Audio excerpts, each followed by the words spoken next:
Picture this. Someone accuses you of something at work, something false, something that could damage your reputation. Your instinct kicks in immediately. You need to defend yourself. You need to explain. You need to prove them wrong. So you do. You lay out all your evidence. You explain your side.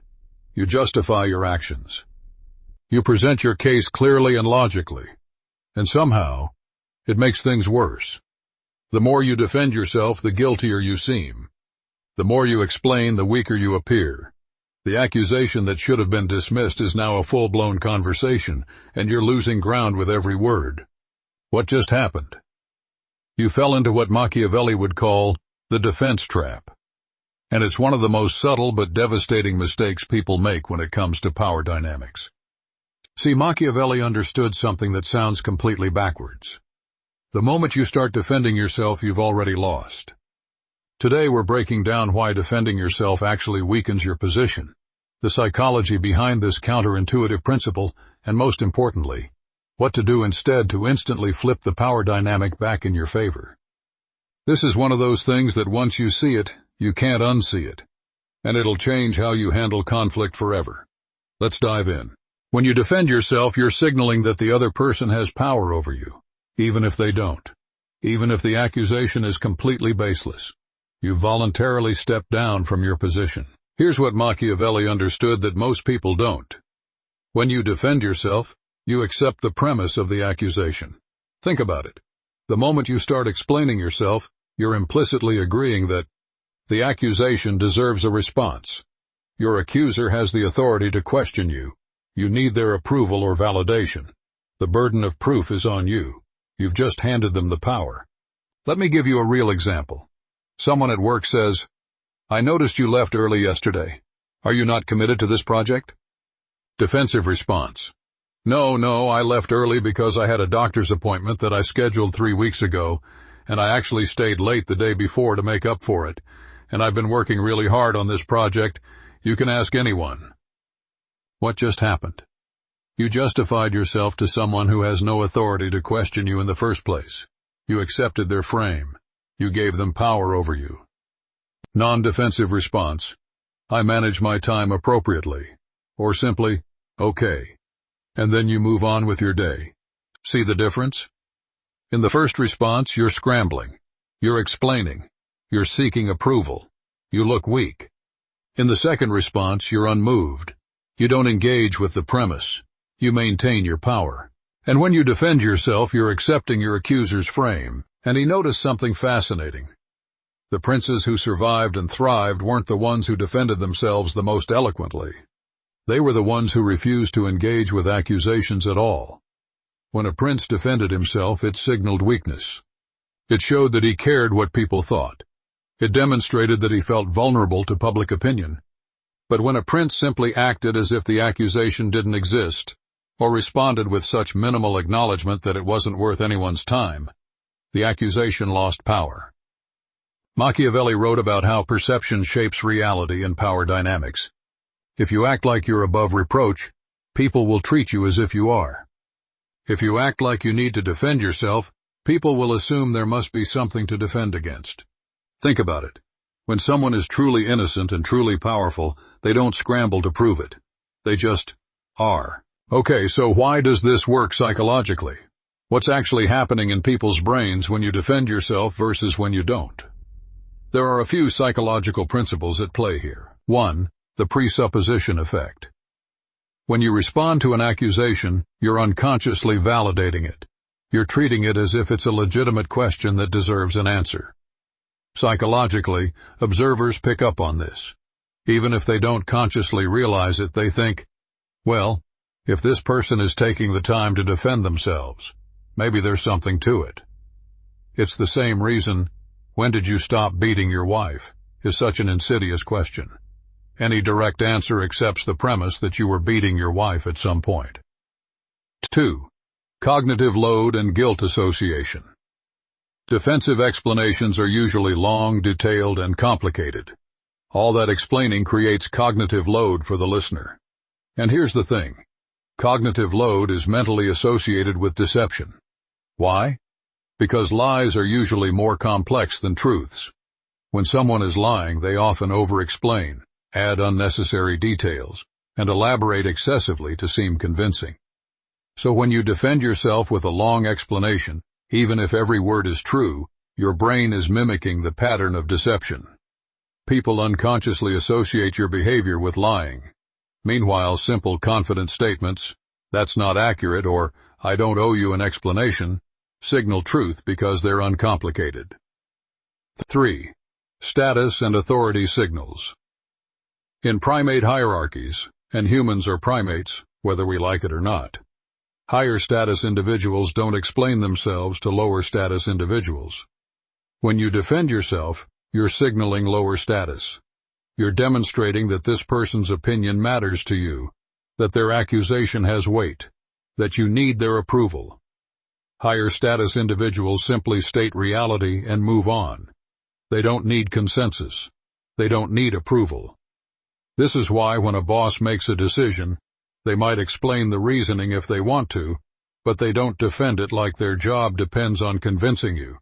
They just decide, and that's that. 4. The Streisand effect. This is a more modern observation, but it's related. The more you draw attention to an accusation by defending against it, the more attention it gets. If someone makes a baseless accusation and you ignore it, it dies. If you launch a vigorous defense, suddenly everyone's talking about it, examining it, wondering if maybe there's something there. You've amplified the very thing you wanted to diminish.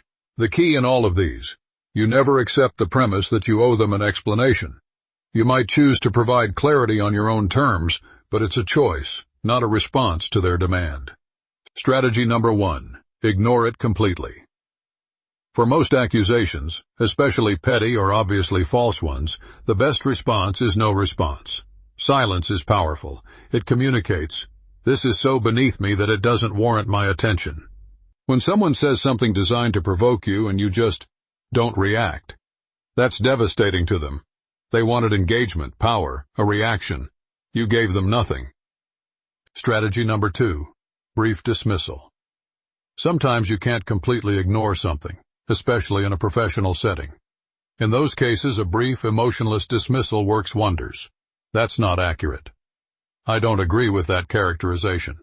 Noted. If you say so. Notice what these statements don't do. They don't explain. They don't justify. They don't elaborate. They simply reject the premise and move on. Strategy number 3. Flip it back. This is more advanced, but Machiavelli would approve. Instead of defending yourself, question your accuser. Someone says, "Why were you late to the meeting?" Defensive. "Traffic was terrible and then I couldn't find parking and—" Power flip. "Why is my arrival time your concern?" Or simply, "I wasn't aware I reported to you." You've just reversed the power dynamic. Now they're the one who needs to explain themselves. Strategy number 4. Reframe entirely. Don't engage with their frame at all.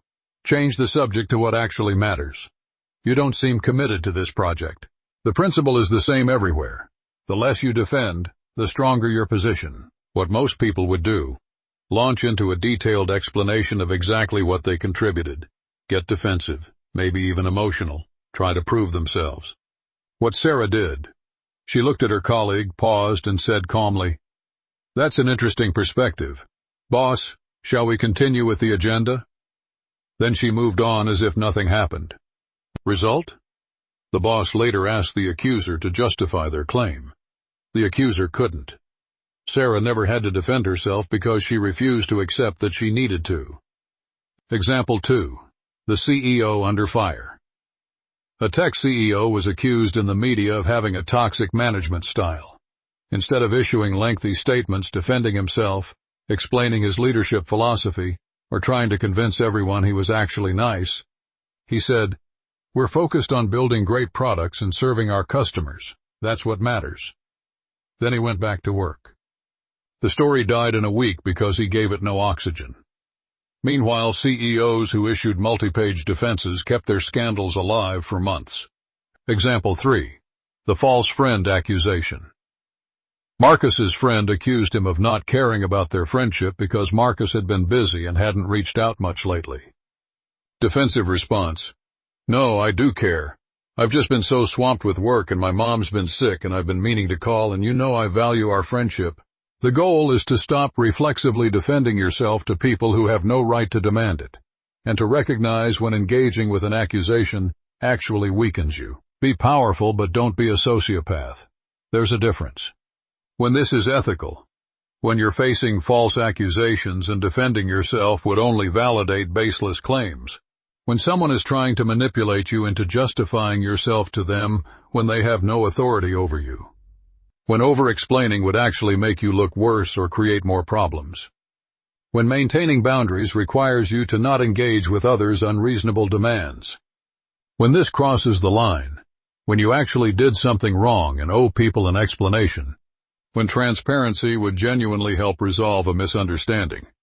When you're using this to evade legitimate accountability. Let's learn from each other's mistakes. Thanks for watching. Stay powerful, stay ethical, and I'll see you in the next one. And most people wonder why they feel powerless. Machiavelli figured out 500 years ago what modern psychology now confirms. The person who explains is in the lower position. The person who doesn't need to explain is in the higher position. This doesn't mean you become unreachable or refuse to ever communicate. It means you stop accepting every challenge to your authority, every accusation, every questioning of your choices as something you need to respond to. Some things deserve your engagement. Most don't. The powerful understand this instinctively.